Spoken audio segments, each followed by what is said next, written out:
AKTU के exams के लिए अभी भी YouTube के रैंडम वीडियोस देख रहे हो? मुझे भी वही प्रॉब्लम थी। फिर मैंने डाउनलोड किया यूनिक सीरीज ऐप जो AKTU के सिलेबस के हिसाब से बना है। अब हर सब्जेक्ट एकदम इजी लगता है। यहाँ मिलते हैं जो वीडियो लेक्चर्स, नोट्स और प्रीवियस ईयर पेपर्स, सब AKTU सिलेबस के अकॉर्डिंग। बेस्ट पार्ट, पहली परचेज पे 20% ऑफ भी है। बस कोड यूज करो SAVE20। डाउनलोड करो अभी unique series app, smart students की चॉइस।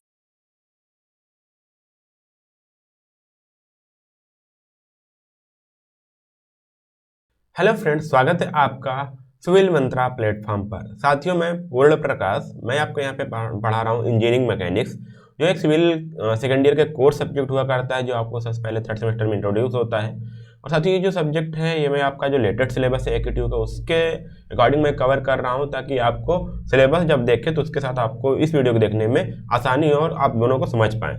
ठीक है, तो आपको पता होगा, अभी तक पिछले लेक्चर में मैंने आपको बताया था सेंटर ऑफ ग्रेविटी क्या होता है, सेंट्रॉइड क्या होता है।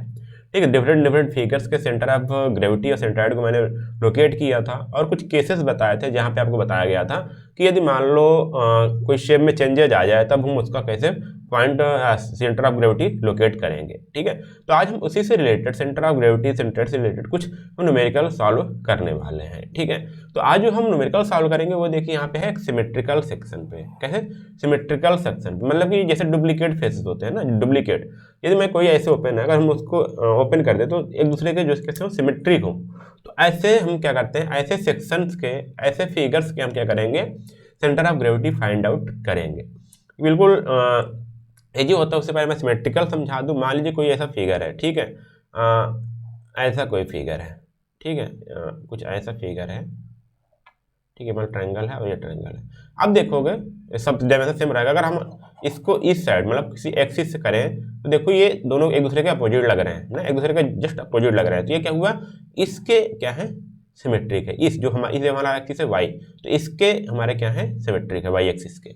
और अगर हम कुछ बात करें, तो अगर हम बात करें, मान लीजिए कोई फिगर हम ऐसे बनाते हैं, ये ऐसे, ठीक है, दो सर्कल है सेम डायमीटर का, और हम इसके देखें तो ऐसा लगे कि ये दोनों अपोजिट है एक दूसरे के, तो क्या होंगे, एक दूसरे के सिमेट्रिक होंगे। अपोजिट मतलब कि अपोजिट तो है, साथ में जो उनका डायमेंशन वो भी सेम है, तो क्या हमारे सिमेट्रिक है। अब साथ मान लीजिए हम जब CG कैलकुलेट कर रहे हैं, जब CG कैलकुलेट करते हैं, तो मान लीजिए वाई एक्सिस के सिमेट्रिक है, तो अगर हम एक्स बार निकालेंगे, एक्स एक्सिस निकालेंगे इस फिगर का, तो इधर आएगा कुछ प्लस में, इस साइड जाएंगे तो इधर आएगा कुछ प्लस में, माइनस में, इधर आएगा माइनस में। तो जब दोनों को इक्वल आएगा और जब हम दोनों को सेम करेंगे तो क्या हो जाएगा, ये रिजल्ट हमारा जीरो आ जाएगा, मतलब एक्स एक्सिस नहीं निकलेगा। इसलिए जब हमारा कोई फिगर एक्स, जब हमारा कोई फिगर वाई एक्सिस के सिमेट्रिक होता है, तो उसको हम वाई बार निकालते हैं। क्या निकालेंगे, वाई बार। वही सेम चीज़ हमारा यहाँ पे होता है। मान लीजिए हमारा क्या है, एक्स एक्सिस है और ये हमारा एक्स एक्सिस के सिमेट्रिक है, मतलब कि जितना हम ऊपर जाएंगे वो प्लस में आएगा। अभी हम इसमें क्या निकालेंगे, वाई बार निकालेंगे, क्योंकि ये तो सिमेट्रिक है दोनों। ठीक, जितना ऊपर जाएंगे, और ये यहाँ पे मान लीजिए डिफरेंस ये है, यहाँ पे जितना ऊपर जाएंगे वो प्लस में होगा, जितना नीचे आएंगे वो माइनस में होगा, वाई बार। तो मतलब कि दोनों फिर कैंसिल आउट हो जाएंगे। अब हमको ये कैलकुलेट करना होगा कि ये इस एक्सिस से कितनी दूर पर इसका एक्सिस लोकेट कर रहा है एक्स बार पर, तो यहाँ पे हम इसका एक्स बार निकालते हैं। भाई आप जब न्यूमेरिकल में सॉल्व करूंगा, दोनों टाइप के मैं क्वेश्चन ले रखा हूँ, तो आपको इसको आसानी से पता चल जाएगा क्या चीज़ होता है। ठीक है, चलो थोड़ा सा न्यूमेरिकल देखते हैं। पहले आप यहाँ पे देखिएगा, find the centre of gravity of 100 mm of 150 mm into 30 mm T section. ठीक है, अब यहाँ पे आपको बोलिए, देखो बोला गया टी सेक्शन, तो हमको पहले टी सेक्शन पता होना चाहिए क्या है। तो टी आप जानते हो ना, टी ऐसे होता है ना कुछ, तो इस प्रकार का आप सेक्शन देखोगे, कहीं कहीं आप कहीं पे आप स्ट्रक्चर देखे होगे, कुछ इस प्रकार का आपका प्लेट होती है, कुछ यहाँ पे ऐसे लगा रहेगा, तो ये हमारा होता है क्या, टी सेक्शन। ठीक है, अब यहाँ पे जो हाई, मतलब कि जो ज़्यादा डायमेंशन वाला पार्ट है, वो हमारा होता है डेप्थ, मतलब कि हमारा हो गया 150 mm हमारा हो जाएगा डेप्थ, और ये जो 100 mm है ये हमारी हो जाएगी यहाँ पे विड्थ। ठीक है, ये 100 mm विड्थ हो गई, और जो 30 दिया ना, ये इन सब की थिकनेस दिया, ये क्या है, 30 mm थिकनेस है, और ये क्या है, हमारी 30 mm थिकनेस है। ये चीज़ आप समझिएगा। ठीक, ऐसे फिगर बनेगा। ठीक, क्योंकि इसमें कभी आप फिगर दे देगा तब तो ज़्यादा आसान होता है, जैसे आप इसने ऐसा ही लिख दिया है तब वो थोड़ी डिफिकल्टी हो जाती है CG लोकेट करने में, और ये आप ये कौन 150 होगा, कौन 100 mm, कौन 100 होगा, ये आप डिफिकल्टी हो जाता है समझना। तो यहाँ पे ध्यान दीजिए कि जो ज़्यादा वाला है वो हमारा क्या है, यहाँ पे डेप्थ है, ये हमारा क्या है, डेप्थ है, और ये हमारा क्या है, विड्थ 100 mm। अब इसमें देखिए और चीज़ बोल लीजिए, जो हमारा हॉरिजॉन्टल कंपोनेंट होता है, जो हमारा हॉरिजॉन्टल प्लेट होती है, हॉरिजॉन्टल कंपोनेंट, उसको हम बोलते हैं फ्लेंज। ठीक है, ये टेक्निकल वर्ड है। कभी कभी ऐसा नहीं दे सकता है, बोल सकता है find the centre of gravity T section, और फ्लेंज का डायमेंशन देगा अलग, और आपका वेब, इसको बोलते हैं वेब, इस वाले पार्ट को, कहाँ गया, यहाँ पे है, इस वाले पार्ट को हम बोलते हैं वेब। ठीक है, तो इसका डायमेंशन हमारा हो जाता है, इसका डायमेंशन अलग दे सकता है। ठीक, हो सकता है ये 100/30 है, ये मान लीजिए 150/20 हो गया, तो चेंज हो सकता है ना। तो इसलिए यहाँ पे ये भी ध्यान देना है कौन सा फ्लेंज होता है, कौन सा वेब होता है। तो ये जो हॉरिजॉन्टल कंपोनेंट होता है उसको हम फ्लेंज बोलते हैं, जो हमारा वर्टिकल कंपोनेंट होता है उसको हम वेब बोलते हैं।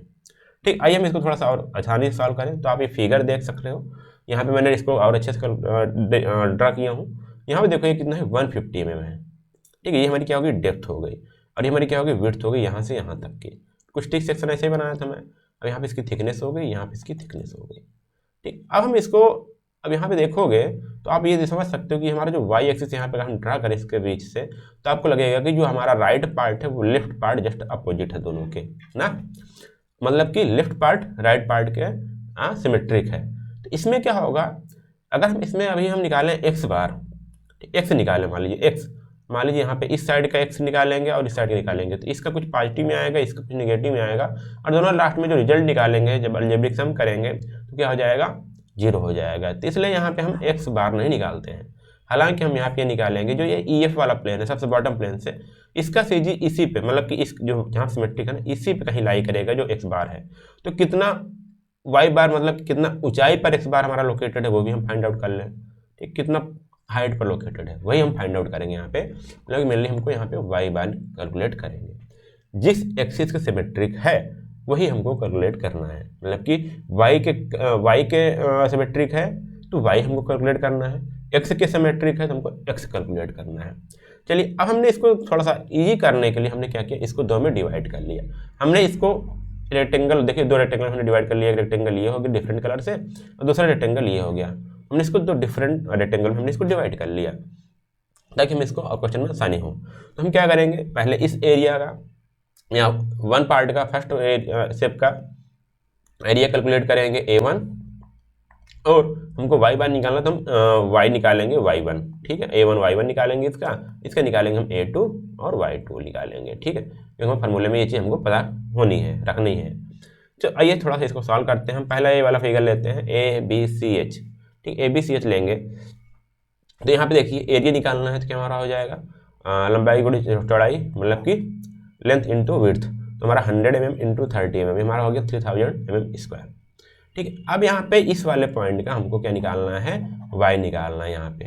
तो यहाँ पे देखिए फिगर का क्या आता है, जहाँ डायगोनल क्लिक करता है, फिर मान करें यहाँ पे दोनों का h/2 या b/2, तो ये हमारा क्या है, ये b/2 है, b/2 यहाँ कहीं आएगा, इसका h/2 निकालना है, h/2 ऊपर से यहाँ पे आएगा h/2, मतलब कि 30 है, तो ऊपर से अगर हम 15 mm चले नीचे की ओर तो हमारा कहीं ये मिल जाएगा। ठीक है, CG हमको यहाँ पे मिलेगा कहीं पे। तो यहाँ पे क्या हुआ, एक चीज़ हम ऐसे कर सकते हैं, कैसे, मतलब हमने पूरा यहाँ तक पहुँचा मैं, उसमें से हमने यहाँ पे 15 माइनस कर दिया, मतलब 30/2 हमने माइनस कर दिया, हमने यहाँ पे h/2 माइनस कर दिया। ठीक है, तो हमारा क्या हो जाएगा, y1 = 150 माइनस 30/2 = आ जाएगा 135। इसका दूसरा तरीका है कैसे, वही भी बात कर लूँ। अगर मान लीजिए हम जस्ट नीचे से जा रहे हैं, ठीक, जस्ट नीचे से जा रहे हैं, अगर हमको y1 कैलकुलेट करना है तो यहाँ तक पहले हम पहुँचेंगे, यहाँ तक।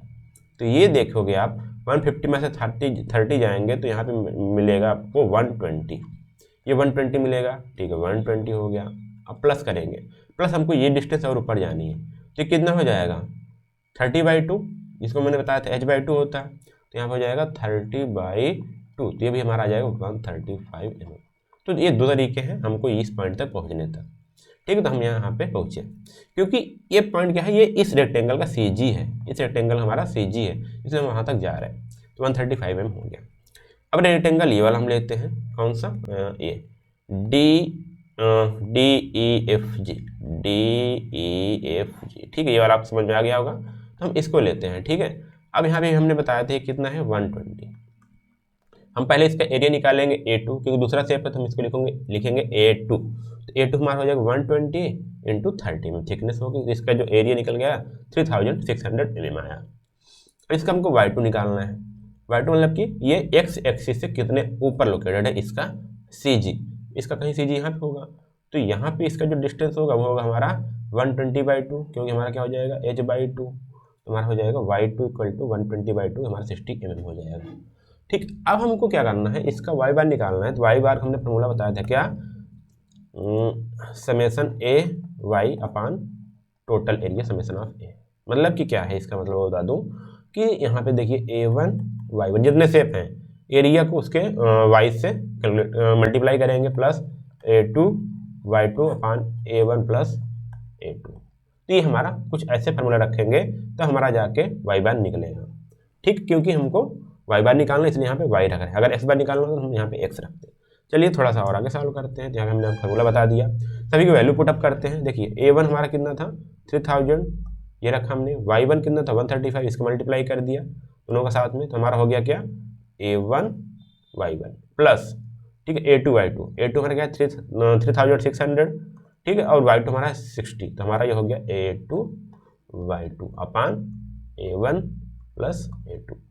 हमने इसको सॉल्व किया, कैल्शियम रखोगे तो y बार हमारा निकलेगा 94.1 mm, 94.1 mm। मतलब कि आपको बता दूं, जब आप x एक्सिस से लगभग मान लीजिए 94, मान लीजिए आप जहाँ तक पहुँचेंगे ये डिस्टेंस, तो हमारी कितनी हो जाएगी, ये हमारा सी जी मिलेगा आपको यहाँ पे, और डिस्टेंस कितना होगा y बार = 94.1 mm। इतना ऊपर जाओगे तो आपको यहाँ पे सी जी इसका मिल जाएगा, सेंटर ऑफ ग्रेविटी मिल जाएगा। ठीक, तो ये चीज़ ऐसे क्वेश्चन सॉल्व होता है जो हमारा था ये y एक्सिस के हमारा क्या था, सिमेट्रिक था। ठीक है, अब एक और क्वेश्चन लेते हैं, उसको भी हम देखते हैं। बोलेगा find the centre of gravity of channel section 100 mm × 50 mm × 15 mm। ठीक है, ये अब यहाँ पे भी हमको क्या करना है, चैनल सेक्शन दे रखा है, ठीक, उसका डायमेंशन दे रखा है। तो पहले हम हमको समझना चाहिए चैनल सेक्शन होता क्या है। चैनल सेक्शन हमको निकालना है, तो आपको चैनल सेक्शन कुछ ऐसे देखने को मिलेगा, आपने इसको देखा भी होगा, ठीक है, बट ऐसे क्वेश्चन सॉल्व करने को आते हैं। ठीक है, ये आपका हो गया चैनल सेक्शन। ठीक है, इस टाइप के सेक्शन को बोलते हैं चैनल सेक्शन। मैं फिर बोलूँगा जो आपकी मान लीजिए इसको हम डिवाइड करते हैं ऐसे ऐसे। ठीक है, तो ये अपर वाला जो हॉरिजॉन्टल पार्ट है इसको हम बोलेंगे क्या, फ्लेंज। ये अपर पार्ट है, ये बॉटम पार्ट है, हमारा क्या हो गया, फ्लेंज हो गया। और जो वर्टिकल कंपोनेंट है हमारा हो जाता है वेब। ठीक है, और जो मैक्सिमम डायमेंशन दे रखा है वो हमारा क्या होता है, डेप्थ होता है। ठीक है, जो मैक्सिमम है वो हमारा डेप्थ हो गया, जो उसके बाद मिनिमम है वो हमारा हो गया 50 हो गया, फिर हमारा थिकनेस हो गया 15 mm। ठीक है, तो मतलब जो सबसे हाईएस्ट डायमेंशन है वो हमारी क्या हो जाएगी, डेप्थ। ठीक है, या फिर आपको जब तक फिगर में दिया है तब तो ठीक है, नहीं तो आप ऐसे ही एज्यूम करके क्वेश्चन सॉल्व किया करिएगा। ठीक है, अब थोड़ा सा आगे चलते हैं, इसको सॉल्व करते हैं, थोड़ा फिगर बनाते हैं। आप देखिए होगा, ये हमने फिगर ड्रा किया, चैनल सेक्शन किया अलग अलग कलरफुल वे में। ठीक, ये हमारा 100 mm हमारा डेप्थ हमने बताया था, ये हमारा 50 mm विड्थ हो गई, या 50 mm थिकनेस हो गया। इसकी थिकनेस नहीं, यहाँ इसकी भी थिकनेस होगी 15 mm, और इसकी भी थिकनेस 15 mm होगी। अब हमने क्या किया, इसको थोड़ा सा और आसान बनाने के लिए इसको देखो अलग अलग रेक्टेंगल हमने ड्रा कर लिए। देखो यहाँ पे एक डिवाइड कर दिया, इसको यहाँ मिला दिया, इसको यहाँ मिला दिया, तो एक रेक्टेंगल हमारा ये बन गया, दूसरा रेक्टेंगल हमारा ये बन गया, और तीसरा रेक्टेंगल हमारा ये बन गया। समझ में आया? अब एक चीज़ यहाँ समझते हैं, क्या ये सिमेट्रिक है, किसी एक्सिस के सिमेट्रिक है? आप देखोगे तो ये एक्स एक्सिस के सिमेट्रिक है, जितना इसका ऊपर पार्ट है उतना ही उसका नीचे पार्ट है, मतलब कि ये दोनों दूसरों के अपोजिट लग रहे हैं ना। तो जब एक्स एक्सिस के सिमेट्रिक है हम इसका एक्स बाहर निकालेंगे, ये हमारा एक डिफरेंस मान लो, हमारा ये हो जाएगा यहाँ पे, इस जहाँ जा रहा है ये वाई डिफरेंस हो गया। ठीक है, अब एक्स बार ही क्यों निकालेंगे, क्योंकि एक्स के सिमेट्रिक है। ये तो थोड़ा लॉजिक नहीं है तो हम बता रहे हैं। देखिए एक्चुअली होता क्या है, जब इसका हम वाई निकालेंगे ना, जब वाई निकालोगे तो जब ऊपर वाले पार्ट का वाई निकालोगे तो यहाँ पे कुछ आएगा प्लस में वाई, और जब नीचे वाला पार्ट निकालोगे तो नीचे आएगा माइनस में वाई, और ये दोनों का जो अमाउंट होगा, मैग्नीट्यूड दोनों सेम होगा। तो जब इसको आप सम करोगे ना तो प्लस वाई माइनस वाई दोनों क्या आ जाएंगे, 0 हो जाएंगे। ठीक है, तो इसलिए हम वाई नहीं निकालेंगे। अब 0 हुआ तो इसका मतलब क्या है, वो इसी एक्सिस पे कहीं ना कहीं लाई करता है वाई। ठीक है, अब हमको ये निकाल लेना कि जो पॉइंट आ रहा है वो एक्स एक्सिस पे कितनी दूर पे आ रहा है, वही अगर हम निकाल लें तो वही हमारा CG हो जाएगा। तो इसलिए हम क्या करते हैं, यहाँ पे जिस एक्सिस के सिमेट्रिक है उसी का हम बाहर निकाल लेते हैं, वही हम पॉइंट निकाल लेते हैं। तो यहाँ पे हम क्या करेंगे, एक्स निकालेंगे। ठीक है, तो यहाँ पे हम पहले देखिए 1 2 3 डिवाइड किया हूँ। पहले जो पार्ट 1 है उसका मैं एरिया निकालूंगा और उसका एक्स निकालूंगा। ठीक है, फिर दूसरे जो रेक्टेंगल है उसका हम एरिया निकालेंगे और उसका हम x2 निकालेंगे, और तीसरे शेप का मैं एरिया 3 और x3 निकालूंगा। ठीक है, तो आइए हम चलो थोड़ा सॉल्व करते हैं इस क्वेश्चन को। अब बात करते हैं, हम पहला जो फिगर लेते हैं ABFJ लेते हैं, BFJ। अब देखो इसका यह जो सेंटर होगा, सेंटर ऑफ ग्रेविटी होगा इसका कहीं यहाँ पर कहीं होगा, यहाँ कहीं मान लो, ठीक है, इसके हाफ पे, इसके हाफ पे 50 के हाफ पे होगा। अगर हम पहले इसका एरिया निकाल लें तो एरिया होगा हमारा होगा 50 mm इंटू 15 mm। A1 हमने निकाल लिया 50 इंटू 15 mm, क्या है 750 mm स्क्वायर। अब इसको हमको x निकालना है, यहाँ से कितनी दूरी जाने पर हमको ये पॉइंट मिलेगा, तो ये कितना होगा, इसका जो डायमेंशन है ये वाला इतना, इसका जो डायमेंशन है उसका आधा होगा, तो 50/2 इक्वल टू 25 mm, ठीक है। अगर ऊपर जा रहे हैं तो ये वाले डायमेंशन लेंगे, इसका आधा करेंगे। अगर राइट साइड या लेफ्ट साइड जा रहे हैं तो जो ऐसे हॉरिजॉन्टल डिस्टेंस है उसकी आधा करेंगे। ये तो सिंपल है, सिर्फ हमने यहाँ पे रेक्टेंगल लिया है, ठीक है। अब थोड़ा दूसरा पार्ट जाते हैं। अब यहाँ बात करते हैं हम, यहाँ बात करेंगे EGKJ, देख लो ना आप ये वाला फिगर EGKJ, ये फिर रेक्टेंगल है। इसका देखो यहाँ पे अगर हमको इसका निकालना हो एरिया निकालना होगा तो हमको क्या करना पड़ेगा, हमको सिर्फ इतना ही लेना पड़ेगा, ठीक है, इतना ही हमको डिस्टेंस चाहिए। तो यहाँ देख 15 mm यहाँ पे 15 mm यहाँ पे, इसको माइनस कर देंगे 100 में से, तो हमारा ये डिस्टेंस निकल जाएगा। 15 + 15 कितना हो गया 30, तो 100 - 30 हमारी हो जाएगी इसकी लेंथ। विड्थ कितनी हो रही है देखिए यहाँ पे, विड्थ हमारी थिकनेस जो हमारी 15 mm है वो होगा, ठीक है, इंटू 15 हमारा हो गया 1050 mm स्क्वायर, हमारा एरिया निकला रेक्टेंगल 2 का। अब हमको इसका CG निकालना है, एक CG निकालना है, तो इसका CG कहीं पे इसके मिड में कहीं पे आएगा यहाँ पे, और ये इस एक्सिस पे x पे कितना आएगा ये हमको निकालना है। तो देखिए यहाँ पे हमको इस साइड जा रहे हैं ना, हम इस साइड जा रहे हैं, तो इस साइड का डायमेंशन क्या यहाँ पे 15 mm है, ठीक है, ये वाले डायमेंशन टोटल कितनी 15 है, 15 का आधा करेंगे तब हम यहाँ तक पहुँचेंगे। तो x2 हमारा क्या हो जाएगा 15/2 into 7.5 mm equal to 7.5 mm हमारा ये निकला x2, ठीक है। थोड़ा चलते हैं हम, अगला जो रेक्टेंगल बचा है यहाँ पे देखोगे आप, ये रेक्टेंगल है CDHK ना, CDHK हमारा एक रेक्टेंगल बचा है, इसको भी हमको कैलकुलेट करना है। तो इसका हम जब एरिया निकालेंगे तो क्या हो जाएगा, ये हमारा क्या है 50 है और ये हमारा क्या है 15 है, तो 50 इंटू 15 हमारा हो जाएगा 750 mm स्क्वायर। अब हमको निकालना है x, तो x हम मान लीजिए हम इसका जो CG निकालेंगे तो इसका यही पॉइंट आएगा यहाँ पर, तो ये यहाँ से डिस्टेंस कितना होगा, तो ये वाला जो है ना 50 का आधा होगा, तो 50/2, तो हमारे जो x3 आएगा ये आएगा 50/2 इक्वल टू 25 mm। तो ये आपका समझ में आया कैसे मैंने एरिया 1 और x निकाला, एरिया निकाला, x निकाला, एरिया निकाला, x निकाला, ठीक है। अब क्योंकि हमको क्या निकालना है, x बार निकालना है, क्योंकि x एक्सिस के सिमेट्री का हमारा इसका जो पॉइंट होगा वो कहीं पे x पे लाई करेगा, तो जब हम x बार निकालेंगे तो इसका हमारा फार्मूला होगा σAx/σA बराबर हमारा हो जाएगा A1x1 + A2x2 + A3x3, जितने भी फिगर हैं, जितने भी शेप हमको मिले हैं अपान उसका यहाँ पे मल्टीप्लाई करेंगे उसके x के साथ, ठीक, एरिया का, और उसको सम कर देंगे अपान टोटल एरिया से हम डिवाइड कर देंगे A1 + A2 + A3। चलिए हम इसका वैल्यू पुट अप करते हैं। अब देखेंगे यहाँ पे यही मैंने फार्मूला वहाँ पे लिखा था, A1 हमारा 750 था और x1 हमारा 25 था, यहाँ पे मैंने बात कर रहा हूँ, ठीक है। यहाँ पे देखिए A2 हमारा 1050 है और हमारा एरिया हमारा 1050 है, और जो हमने x2 निकाला वो हमारा निकला है 7.5 mm। उसके आगे चलते हैं, हमारा जो एरिया निकला तीसरे शेप को हमारा 750 निकाला, और यहाँ पे जो हमारा x3 निकला था वो निकला था हमारा 25 mm। ये आपको समझ में आ गया, बिल्कुल आ गया। और टोटल एरिया हमने क्या कर दिया, डिवाइड कर दिया।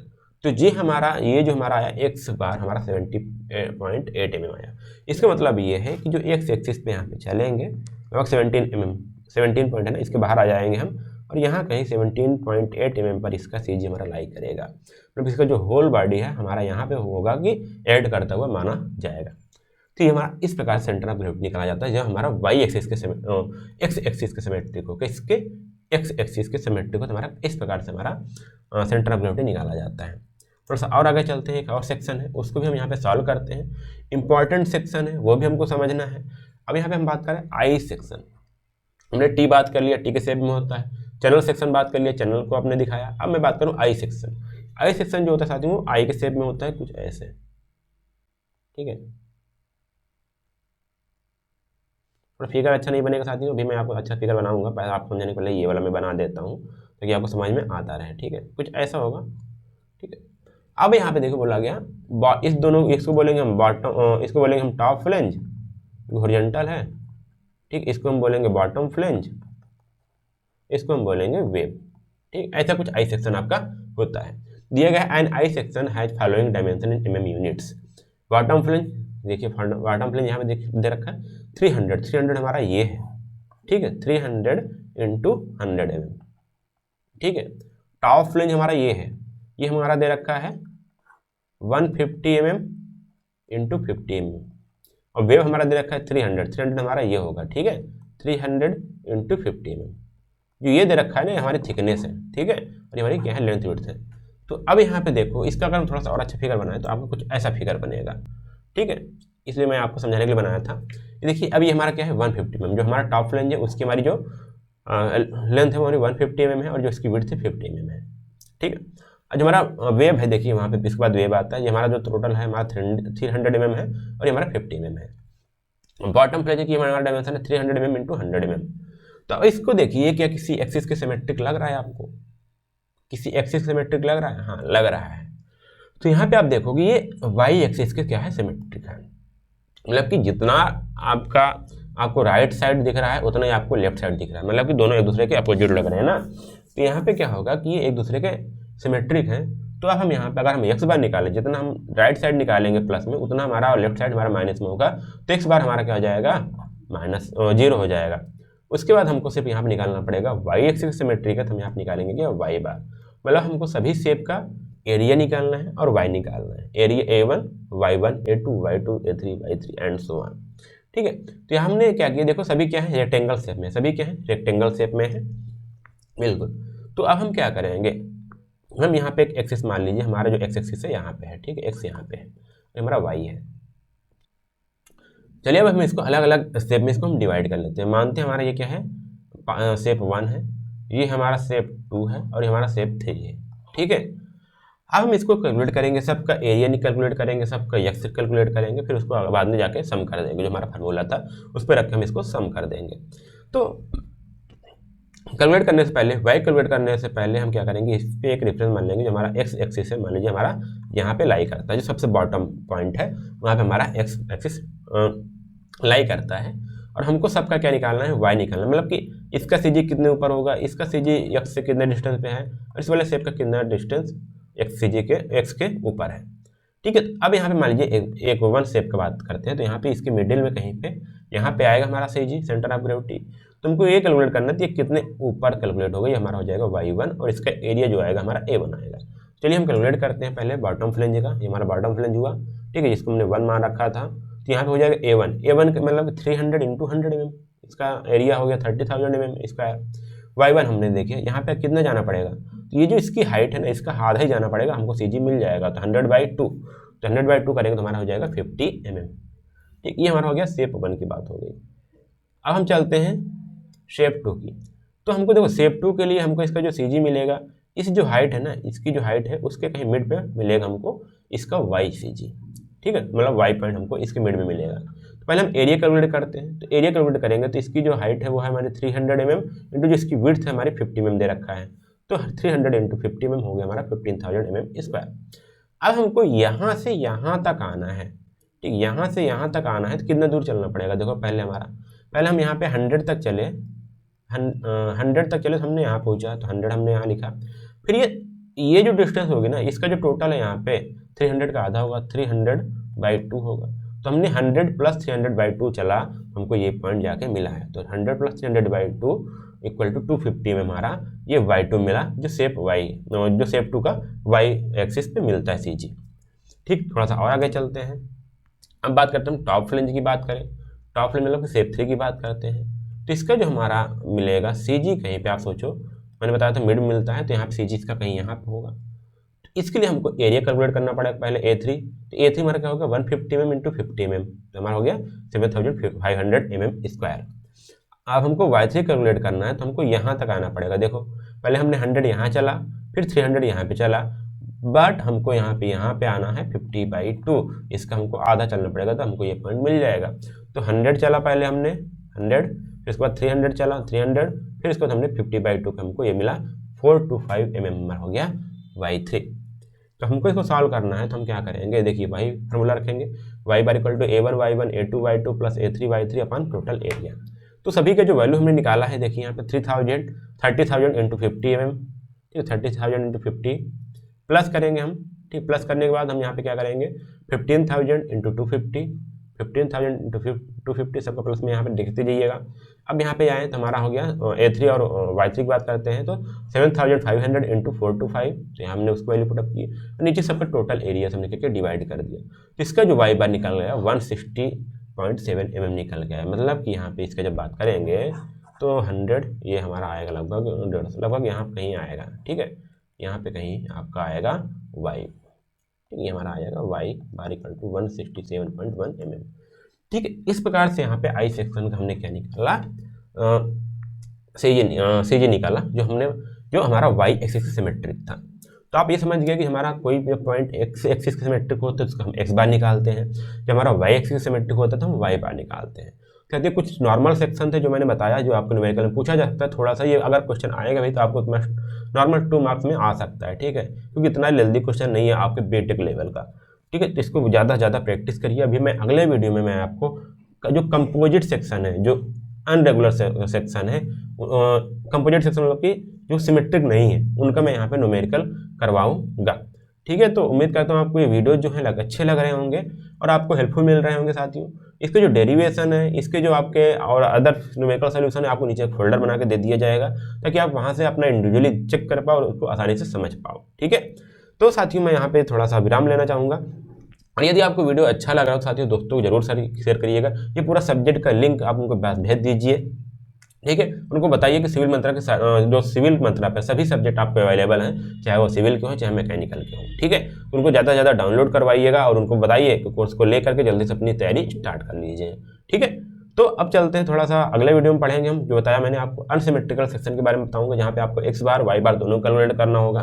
तो दोनों कैसे एनालाइज करेंगे, उसका प्रोसेस क्या होगा वो मैं भी आपको अगले वीडियो में बताऊंगा। तो जुड़ना मत भूलिएगा अगले वीडियो में। तब तक के लिए धन्यवाद, जय हिंद।